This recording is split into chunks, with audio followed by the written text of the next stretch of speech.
On a hilltop in Normandy, France, overlooking the English Channel, is an American cemetery holding the remains of 9,387 men and women, most of whom lost their lives on D-Day and in ensuing operations. The marker on Plot E, row 28, grave 41, holds a familiar name, one that you can see here in the corner of our memorial. The name is Purple Heart recipient, Private First Class Marvin Boutchyard, born in 1917 and killed in action on June 13, 1944. The date is significant because it was just a few days after D-Day. June 6, 2024 marks the 80th anniversary of D-Day, the pivotal battle in the war for Europe during World War II, and Marvin was there with Company C of the 116th Infantry Regiment of the 29th Infantry Division. We do not know a lot about Marvin's military service as his records burned in a fire.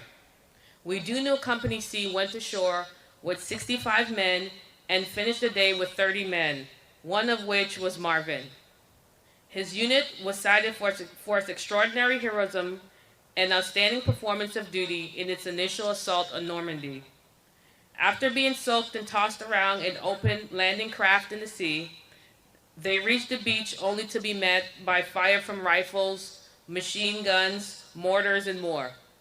They overcame obstacles on the beach, took the enemy's positions along the beach, and pushed through mine areas while under heavy fire. The final challenge was a rope climb up 90 feet of cliffs, after which they continue ashore to take their objective. Their success made possible the landings of the others who came after them and the eventual fall of France to the Allies.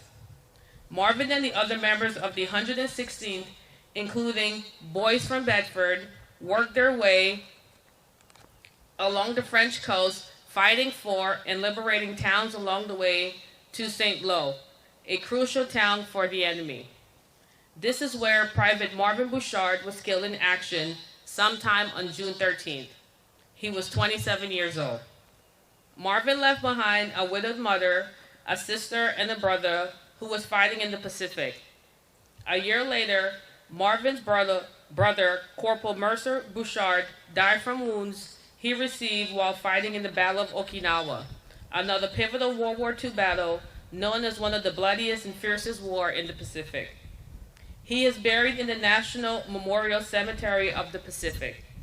His mother and sisters passed away, leaving no direct family members. With the anniversary of D-Day and the loss of most World War II veterans, I believe it is time to make sure we pass the story of Marvin, his brother, and all the other young men and women who were lost in that war on to our younger generations. What they did was remarkable. They literally saved the world from tyranny and altered history. I think Marvin would want us all to know that we should never give up and that we are capable of extraordinary things.